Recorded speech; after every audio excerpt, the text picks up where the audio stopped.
अच्छा है, ये पोथी पकड़ा दी है, चलिए, कुछ नहीं है। आप खुश हैं, मुझे इस बात की प्रसन्नता है। प्रश्न संख्या 6 हो गया। प्रश्न संख्या 7 डॉक्टर रागिनी। बहुत बहुत धन्यवाद अध्यक्ष जी, आपने मुझे प्रश्न पूछने का अवसर दिया। अध्यक्ष जी, ये प्रश्न जो है, उत्तर प्रदेश और देश के बच्चे जो खेल कूद में रुचि रखते हैं, और जैसे कि हमारे प्रधानमंत्री जी भी कहते हैं कि योगा, खेल कूद, इन सारे चीज़ों का बड़ा ही महत्वपूर्ण योगदान रहता है हमारी सेहत में, और साथ ही साथ हमारा दिमाग किस तरीके से काम करता है। पहले एक पुरानी कहावत है अध्यक्ष जी, बच्चों को डराने के लिए कहा जाता था कि अगर खेलोगे कूदोगे होगे खराब, और अगर पढ़ोगे लिखोगे तो बनोगे नवाब। हमारे प्रदेश के बच्चों ने इस बात को गलत साबित किया और खेल कूद में इतनी मेहनत की और इतने आगे तक पहुंचे हैं। लेकिन यहाँ की जो सरकार है अध्यक्ष जी, वो पढ़ाई के मामले में तो बच्चों को कुछ बेटरमेंट नहीं दे पा रही है, लेकिन इस बात से बार बार डरा रही है और बच्चों को खेल कूद में भी कुछ अच्छा करने का अवसर नहीं दे पा रही है। मैंने माननीय मंत्री जी से पूछा था कि जो हमारे बच्चे हैं, जो हमारे खिलाड़ी हैं, जो उत्कृष्ट हैं, उनके प्रोत्साहन के लिए सरकार के द्वारा क्या क्या नीतियां हैं, क्या क्या किया जा रहा है। एक सूची प्रोवाइड की गई है जिसमें बता भर्ती, पुरस्कार, प्रोत्साहन राशि, सीधी भर्ती, और साथ ही साथ बिना पारी की पदोन्नति और बहुत सारी कागजी लिखी। मेरा अध्यक्ष जी मंत्री जी से यह पूछना है कि आप इन बच्चों को किस तरीके से प्रशिक्षण दे रहे हैं, किस तरीके से उन्हें आप यहां तक पहुंचने के लिए काबिल बना रहे हैं। क्या इस तरीके की सरकार द्वारा कोई भी योजनाएं हैं जिससे बच्चों का खेल कूद में रुझान बढ़े और वो सरकार के लिए पदक जीत करके आए। साथ ही साथ मैं आपसे ये भी पूछना चाहूंगी कि जनपदवार आपने कितने ट्रेनिंग प्रशिक्षण संस्थान आपने बनाए हुए हैं, क्या उसके बारे में हमसे कुछ आप उसके बारे में डिटेल में बताएंगे। और जितने भी आपने वहाँ पे ट्रेनिंग इंस्टीट्यूशंस बनाए हुए हैं, उसमें कॉमनवेल्थ गेम में और ओलंपिक गेम्स में जितने भी गेम्स आते हैं, उनमें से किन किन गेम्स में बच्चों को सिखाया जा रहा है, कृपया करके उसके बारे में बताएं। और मेरा थर्ड क्वेश्चन आपसे ये है, यहाँ आज सदन में बैठा हर एक व्यक्ति गौरवान्वित महसूस करता है कि अंतर्राष्ट्रीय आईपीएल क्रिकेट का गेम हमारे प्रदेश में समाजवादियों द्वारा दिए गए एकाना स्टेडियम में हुआ, जहां पे यहाँ पे उपस्थित आधे से ज्यादा लोग वहां पे उपस्थित रहे। मैं धन्यवाद देना चाहूंगी अपने पूर्व मुख्यमंत्री श्री अखिलेश यादव जी को कि उन्होंने एक इस तरीके का स्टेडियम बनाया। अध्यक्ष जी, बहुत महत्वपूर्ण सवाल है कि इस तरीके के कितने स्टेडियम आपने बना लिए, इस तरीके के कितने स्टेडियम आज आपने हमारे उत्तर प्रदेश की स्टेट में बना लिए, क्योंकि आपने बहुत बड़े बड़े वादे किए थे खेलकूद के विभाग में। आज ऐसा कोई भी स्टेडियम दिखाई नहीं दे रहा है, इसके बारे में जवाब। माननीय मंत्री जी, मंत्री जी, अरे सुनिए शांति से। आपके माध्यम से माननीय सदस्य जी को अवगत कराना चाहता हूं कि इन्होंने जो सवाल किया था, उत्कृष्ट खिलाड़ियों के लिए आपने प्रोत्साहन के लिए कोई योजना बनाई है? तो हमारी सरकार में जो विभिन्न प्रकार की योजनाएं चल रही थी, उसका उल्लेख करते हुए हमने जवाब दिया था। शायद सदस्य जी को ये बात नागवार लगी कि सरकार ने ऐसा काम क्यों किया।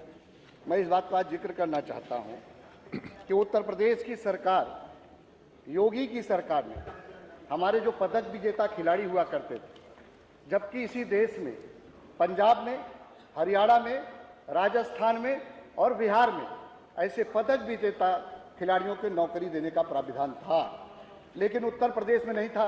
सरकार में आप थे, लेकिन ये व्यवस्था सोचा नहीं कि किस खिलाड़ियों को किस तरह रोजगार दिया जाए। लेकिन हमारी सरकार ने, हम लोगों ने 26 मई 2022 को एक शासनादेश किया और इसको कैबिनेट में प्रस्ताव ले आकर कि हमारे जो ओलंपिक और पैरा ओलंपिक्स के खिलाड़ी होंगे, जो पदक जीत के आएंगे, उनको हम क्लास 2 के पद पर, जो लोक सेवा आयोग की परिधि के हैं, वो लोक सेवा आयोग की परिधि से बाहर करके सीधी भर्ती के माध्यम से उनको नौकरी देंगे। ये हमारी सरकार ने फैसला है। उसका परिणाम रहा, उसका अध्यक्ष जी परिणाम रहा। मैं आज आपको इस बात बताना चाहता हूं कि हमारे विजय उपाध्याय जी जो डिप्टी एसपी के पद पर उनका चयन हुआ, नियुक्ति पत्र दे दिया। ललित उपाध्याय जी को डिप्टी एसपी के पद पर उनको चयन हुआ, उनको नियुक्ति पत्र दे दिया। और विजय यादव को नायब तहसीलदार के पद पर, जो बनारस के रहने वाले, उनको दे दिया। हमारे सरकार जूडो के खिलाड़ी थे। और दिव्या ठाकरान को नायब तहसीलदार के पद पर हम लोगों ने 3 लोगों को रोजगार दिया। अभी माननीय सदस्य जी जब कह रहे थे तो मुझे थोड़ी हंसी आ रही थी। ये कह रहे थे कि खेलोगे कूदोगे तो होगे खराब, इस परिभाषा को बदल दिया है हमारी सरकार ने। माननीय प्रधानमंत्री जी के मार्गदर्शन, माननीय मुख्यमंत्री जी के मार्गदर्शन में इस परिभाषा को बदला है। खेलोगे कूदोगे तो भी मिलेगा रोजगार, इस दिशा में हमने कदम उठाया। मैं जिक्र करना चाहता हूं, एक जब आपकी सरकार थी तो 2000 में बहुत बड़ी विडंबना है अध्यक्ष जी, मैं इस बात को जिक्र करना। 2000 का जियो है कि हमारा 2% कोटा रहे, और खेल विभाग ने उस जियो को जारी किया, जबकि वो अन्य विभाग मानने के बाध्यकारी नहीं है। कार्मिक से जियो जारी होता है, वही जो है सभी विभागों पर प्रभावी होता है। इस विसंगति को भी हमने दूर किया।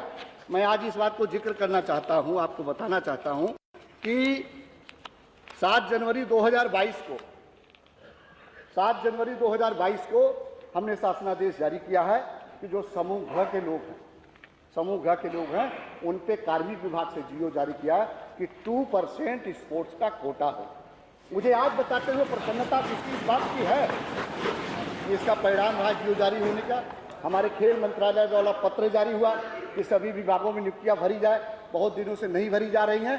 पुलिस विभाग ने कुशल खिलाड़ियों की भर्ती प्रक्रिया का विज्ञापन निकाला 534 खिलाड़ियों को, और 534 में मैं माननीय अध्यक्ष जी आपको बताना चाहता हूं 489 लोगों का सिलेक्शन हो गया और 227 लोगों का वेरिफिकेशन आ गया, और उनको जो है माननीय मुख्यमंत्री जी के हाथों द्वारा उनको नियुक्ति प्रमाण पत्र जारी कर दिया गया। मैं अगला विषय बताना चाहता हूं कि प्रोत्साहन के लिए क्या क्या सरकार ने हमारी योजना चलाई है और आपकी सरकार ने क्या क्या किया है, मैं आज इस बात को जरूर जिक्र करना चाहता हूँ। नहीं, 1 मिनट भैया सुन लो, मैंने नहीं बोला, सुनना पड़ेगा। सब लोग जवाब मत दीजिए, वो सक्षम है मेरे ख्याल में। एशियन गेम आप कितना उनको समझते हैं कि वो सक्षम नहीं है? एकल में इनके जमाने में 3 लाख था, स्वर्ण पदक में, रजत में 2 लाख था, कांस्य पदक में 1 लाख था। हमारी सरकार जब आई 6 जनवरी 2022 को जो शासनादेश किया, उसमें माननीय मुख्यमंत्री जी ने स्वर्ण पदक को 6 करोड़ किया, रजत को 4 करोड़ किया और कांस्य को 2 करोड़ किया। साउथ एशियन गेम सैफ के टीम ने आपकी सरकार के समय 1 करोड़ था, रजत को 50,000 था, कांस्य को 25,000 था। योगी जी की सरकार ने स्वर्ण पदक को 2 करोड़ किया और रजत को 1 करोड़ किया और कांस्य को 50,000 किया, 50 लाख किया। उसके साथ साथ सब जूनियर में आपकी सरकार के समय स्वर्ण पदक में 25,000 था, स्वर्ण पदक में हमारी सरकार के समय 50,000 है। सब जूनियर में जो है, इसमें जो है सब जूनियर में आपकी सरकार के समय स्वर्ण पदक में 50,000 था, हमारी सरकार में 1 लाख रुपए है। और इसी के साथ साथ जो है रजत पदक में आपके सरकार में 35,000 था, हमारी सरकार में 75,000 है। और आपकी सरकार में कांस्य पदक में 25,000 है, हमारी सरकार में 50 है, लगभग 2 गुना। और इसके साथ साथ मैं अध्यक्ष जी और जिक्र करना चाहता हूँ, इनकी सरकार में नेशनल में 3 लाख रुपए था स्वर्ण पदक में, रजत पदक में 2 लाख था और कांस्य में 1 था। हमारी सरकार में, भाजपा की सरकार ने, योगी की सरकार में इसको बढ़ाकर 6 लाख स्वर्ण पदक का, 4 लाख रजत पदक का और 2 लाख कांस्य पदक किया है। और सब जूनियर के भी इसी तरह से अध्यक्ष जी। मैं इसके साथ साथ और जिक्र करना चाहता हूँ, विश्वविद्यालय और इसके साथ और जिक्र करना चाहता हूँ, एशियन गेम्स में नहीं, बहुत बड़ा है सवाल, बड़ा है सवाल, बड़ा है सवाल, बड़ा गलत बात नहीं। माननीय अध्यक्ष ये जी, देखिए मेरा निवेदन है, मेरी मंत्री बात जी को पूरी हो बोलने जाए। दीजिए, सब लोग मंत्री जी की तरफ से मेरी बोलिए। बात पूरी हो जाए। इनको चिंता है खिलाड़ियों की। ये सरकार में कई बार सरकार, अरे समरपाल जी आप क्यों खड़े हो हैं? ये सरकार में कई बार रहे, मैं इसलिए इस बात को जिक्र करना चाहता। अरे वो प्रश्न लगाया है, उंगली कर रहे हो। ये सरकार में कई बार रहे और रहने के बावजूद भी इस उत्तर प्रदेश में कोई खेल विश्वविद्यालय नहीं बना था। हमारी सरकार ने माननीय प्रधानमंत्री जी के मार्गदर्शन में, माननीय मुख्यमंत्री जी के कुशल नेतृत्व में मेरठ में मेजर ध्यानचंद के नाम से खेल विश्वविद्यालय बनाने जा रहे हैं। माननीय सदस्य ने एक और सवाल किया, मैं उसका भी उत्तर दे देना एक चाहता प्रश्न हूं। में इन्होंने कहा कि आप कितने जो है खेल के लिए क्या क्या गतिविधि चला रहे, मैं इस पर चर्चा करना चाहता हूं। हमारे पास 3 स्पोर्ट्स कॉलेज है, जहां वहां छात्रावास बना हुआ है, छात्र वहां रहते हैं, उनकी पढ़ाई का और उनके लोगों का खेल की पूरी गतिविधि के लिए निःशुल्क है। मात्र प्रवेश में 2500 रुपये लेते हैं। जितना भी खाने पीने और खेल की सुविधा के लिए चाहिए वो पूरा उनको निःशुल्क है। और इसी के साथ साथ मैं इस बात कहना चाहता हूँ, पूरे प्रदेश में 44 जगह पर हमारे छात्रावास हैं। 16 खेलों में 18 जिलों में हमारे छात्रावास बने हुए हैं, जहां वहां खिलाड़ी रहता है और उसके खाने की, पीने की, रहने की पूरी व्यवस्था सरकार करती है। और आप अच्छे खिलाड़ी हो, आगे बढ़ा गांव में खेलना निश्चित रूप से। डॉक्टर रागिनी एक बात माननीय सदस्य, एक अनुपूरक आया, उसके ऊपर उत्तर देना। एक अनुपूरक और अलाउड है। अध्यक्ष जी आपने बिल्कुल सही कहा, मंत्री जी अच्छे खिलाड़ी हैं, क्योंकि इतनी देर से जितने जवाब दे रहे थे वो यही बता रहे थे।